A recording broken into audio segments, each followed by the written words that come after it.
خونی گھر۔ ایک چھوٹے سے گاؤں میں ایک قدیم گھر تھا جسے لوگ خونی گھر کہتے تھے۔ وہ کہتے تھے کہ اس گھر میں ایک روح بسی ہوئی ہے جو چاند کی روشنی میں جاگ اٹھتی ہے۔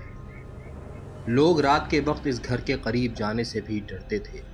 ایک رات ایک نوجوان لڑکا سلیم، اس نے اپنے دوستوں کے ساتھ مل کر اس گھر کا راز جاننے کا فیصلہ کیا۔ ان سب نے چاند کی روشنی میں گھر کی طرف چلنا شروع کیا۔ جیسے ہی وہ گھر کے قریب پہنچے، ایک عجیب ہوا چلنے لگی اور درختوں کی شاخیں سرسراہٹ کرنے لگی۔ سلیم نے ہمت کرتے ہوئے گھر کے دروازے کو کھولا۔ اندر کا منظر خوفناک تھا۔ وہاں پرانے فرنیچر اور تاریکی چھائی ہوئی تھی۔ اچانک ایک بلند چیخ سنائی دی اور سب دوست خوف سے بھاگنے لگے، لیکن سلیم نے ہمت نہ ہاری۔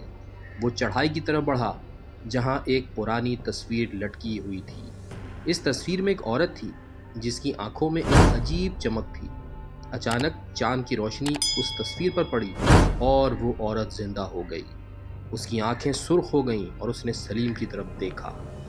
سلیم کی سانسیں رک گئیں۔ وہ پیچھے مڑنے لگا لیکن اس کی ٹانگیں بے حس ہو گئیں۔ روح نے آہستہ آہستہ اس کی طرف بڑھنا شروع کیا۔ سلیم نے دل کی گہرائی سے دعا مانگی، اے اللہ مجھے بچا لے۔ اچانک ایک تیز ہوا چلی اور روح غائب ہو گئی۔ سلیم نے فوراً گھر سے باہر نکل کر اپنے دوستوں کو آواز دی۔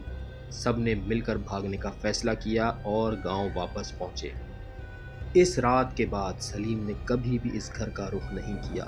لوگوں نے اس واقعے کو سنا اور خونی گھر کا خوف اور بھی بڑھ گیا، جبکہ سلیم نے ہمیشہ کے لیے ایک سبق سیکھ لیا کہ کبھی بھی نامعلوم چیزوں کے قریب نہیں جانا چاہیے۔